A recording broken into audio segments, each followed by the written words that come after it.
সবাইকে ICT corner YouTube চ্যানেলের পক্ষ থেকে আরো একটি আপডেট ভিডিওতে সুস্বাগতম জানাচ্ছি। অ্যাকচুয়ালি আজকের যে এই ভিডিওতে আমি কথা বলবো আইএমএস জরিপ নিয়ে। যদিও আমার আইসিটি কর্নার ইউটিউব চ্যানেলে ইনস্টিটিউট ম্যানেজমেন্ট সিস্টেম আইএমএস জরিপ নিয়ে বেশ কিছু ভিডিও টিউটোরিয়াল আমি বিগত বেশ কয়েক বছর যাবত দিয়ে আসছি, তারই ধারাবাহিকতায় প্রতি বছরই আইএমএস জরিপের যে তথ্যগুলো কিভাবে আমরা আপডেট করব এই বিষয়গুলো নিয়ে কিন্তু ভিডিও দেই, এবছরও দিয়েছি। এবং বিভিন্ন সময়ে কাজের ক্ষেত্রে আমরা যে যে সমস্যার সম্মুখীন হচ্ছি সেগুলোরও কিন্তু বিভিন্ন ধরনের সলিউশন দেওয়ার চেষ্টা করছি। আপনারা সেটা অবশ্যই আইসিটি কর্নার ইউটিউব চ্যানেলের ফেসবুক ফ্যান পেজ, গ্রুপ এবং ইউটিউব প্ল্যাটফর্মে আপনারা দেখতে পাচ্ছেন। যাই হোক, আপনারা অলরেডি আইএমএস জরিপের কাজ অনেকেই সম্পন্ন করেছেন, আবার অনেকেই আছেন মাঝামাঝি পর্যায়ে আমার মতো, যে আংশিক কাজ করেছেন এবং এখনো বেশ কিছু কাজ বাকি রয়ে গেছে। কেউ বা বিভিন্ন সমস্যার কারণে হয়তো বাকি কাজগুলো কমপ্লিট করতে পারেননি, তবে টেনশনের কিছু নেই। আশা করছি আপনারা যথাসময়ের মধ্যে কাজগুলো সম্পন্ন করতে পারবেন। এখানে আপনাদের কিছু কমেন্ট এর প্রেক্ষিতে মূলত কিছু কথা বলবো। সেটি হচ্ছে, আপনারা অনেকেই লিখেছেন যে স্যার আমার আইএমএস জরিপের অপশনটাই আসছে না। তো এই প্রশ্নের উত্তরটা আগে বলি।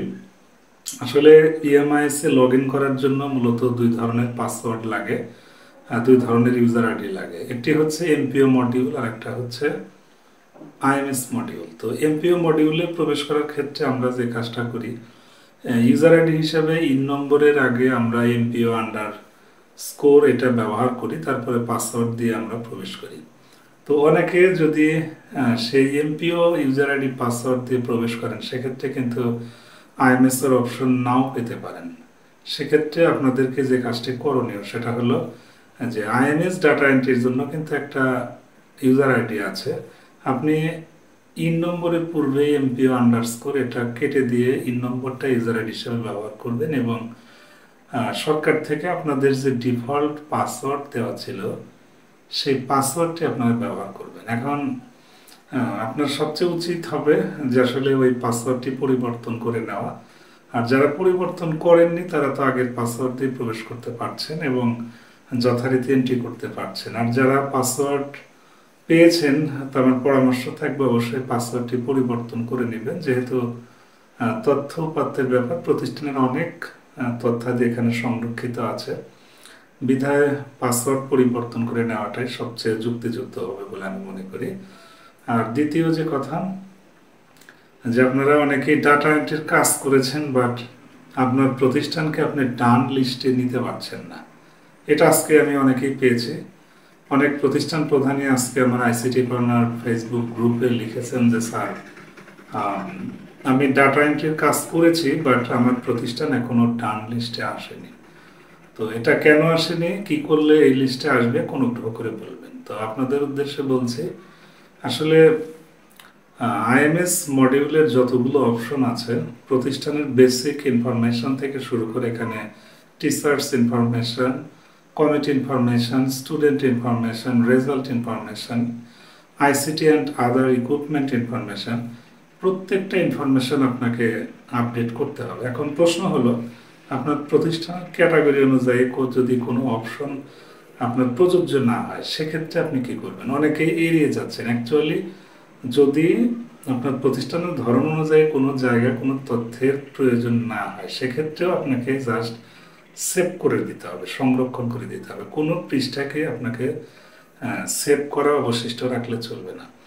আপনি আপনার প্রতিষ্ঠানের যাবতীয় তথ্য দিলেও কখনোই আপনার তথ্যগুলো ডান লিস্টে আসবে না যদি না আপনি প্রত্যেকটা অপশনে ক্লিক করে সেগুলো সেভ না করেন।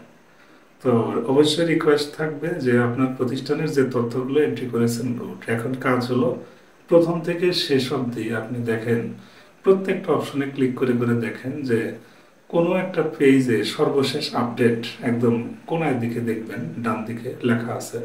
আপনি যে পৃষ্ঠাটা সেভ দিবেন সেই পৃষ্ঠার একদম কম্পিউটার স্ক্রিনের ডান দিকে উপরের দিকে লেখা দেখবেন যে সর্বশেষ আপডেট। সো এই বিষয়টা কিন্তু মাথায় রাখতে হবে। যদি দেখেন প্রত্যেকটা সেকশনে আপনার সর্বশেষ আপডেটের যে তথ্যটা সেটা আছে, তাহলে আপনি নিশ্চিত থাকেন যে আপনার প্রতিষ্ঠানের আইএমএস এর ইনফরমেশনগুলো অবশ্যই ডান লিস্টে যাবে। এছাড়াও কিছু বিষয় আছে যেগুলো পূরণ না করলে কখনোই ডান লিস্টে যাবে না। আপনারা যারা কাজ করেন এই বিষয়টা অবশ্যই বুঝতে পারেন। তো একটাই পরামর্শ দিব, আইএমএস জরিপের যতগুলো ইনফরমেশন আছে, কিছু ইনফরমেশন তো প্রিভিয়াস আছে, সেগুলো থাকবে, আর আপডেট করা লাগলে সেগুলো আপডেট করে নেবেন, ঠিক আছে? তো সকল তথ্য ধারাবাহিকভাবে আপডেট করার একদম শেষ পর্যন্ত এসে আপনি কাজ শেষ করবেন। পরবর্তীতে আপনি সেটা ডান অথবা নট ডান এটা আপনি চেক করবেন, ঠিক আছে? তো কিভাবে আপনার প্রতিষ্ঠানের আইএমএস এর ডাটাগুলো ডান হয়েছে কিনা নট ডান হয়েছে এই ব্যাপারেও কিন্তু আমার আইসিটি কর্নার ইউটিউব চ্যানেলে দেখবেন গত বছরের ভিডিও দেওয়া আছে। যেহেতু একই বিষয়, যার কারণে বারবার একই বিষয়ে ভিডিও ক্রিয়েট করছি না। তারপরেও যদি আপনাদের মনে হয় যে স্যার এই বছর কিছু পরিবর্তন আছে, তো আপনি কাইন্ডলি এই বছরের আইএমএস এর ডাটাগুলো কিভাবে আমি ডান লিস্টে নিব সেই ব্যাপারটা একটু দেখান। তো আপনারা যদি কমেন্ট করেন, আপনাদের কমেন্টের প্রেক্ষিতে অবশ্যই আমি সেই টিউটোরিয়ালটাও নিয়ে আসবো, ঠিক আছে? তো এটাই হচ্ছে ব্যাপার। আর আপনারা অনেকে একটা কমপ্লেইন করেন যে স্যার আপনার হোয়াটসঅ্যাপ নম্বরে আপনাকে ফেসবুকে বা গ্রুপে অনেক সময় টেক্সট করলেও পাওয়া যায় না, ঘটনা কি? তো তাদের উদ্দেশ্যে বলছি, দেখেন আমি নিজেও একজন শিক্ষক, নিজেরও কর্মপরিধি আছে, প্রাইভেট স্কুল, নিজেরও সন্তান সন্ততি আছে, তাদেরকে সময় দিতে হয়। এছাড়াও এই যে কন্টেন্ট ক্রিয়েশনের যে কাজ, এখানেও বড় একটি প্ল্যাটফর্ম, প্রায় 1.5 লক্ষেরও বেশি আপনারা যুক্ত আছেন আমার সাথে। তো ফলশ্রুতিতে এ পরিমাণ মেসেজ আসে, এ পরিমাণ কমেন্ট আসে, আসলে আমি নার্ভাস ফিল করি এগুলো কিভাবে অল্প সময়ের মধ্যে উত্তর দেব। তারপরেও চেষ্টা করি, তবে হতাশ হওয়ার কিছু নেই, আমি দেরিতে হলেও সেগুলো রিপ্লাই দিই। আর কোনো কারণে যদি কোনো এমার্জেন্সি কোনো কোশ্চেনের আনসার না পান, সেক্ষেত্রে ইমেইল করবেন, অথবা প্রত্যেকটা রাতে আমি যখন লাইভে থাকি সেই লাইভ চলাকালীন সময় আপনার সমস্যাটি আপনি লিখবেন, আমি চেষ্টা করব সাথে সাথে সেটি উত্তর দেওয়া। তো সবাই ভালো থাকেন, সুস্থ থাকেন, মূলত এই বিষয়টা বলার জন্যই ভিডিওটি করলাম। দেখা হচ্ছে পরবর্তী ভিডিওতে, সে নাগাদ সকলের সুস্বাস্থ্য কামনা করছি। ধন্যবাদ সবাইকে।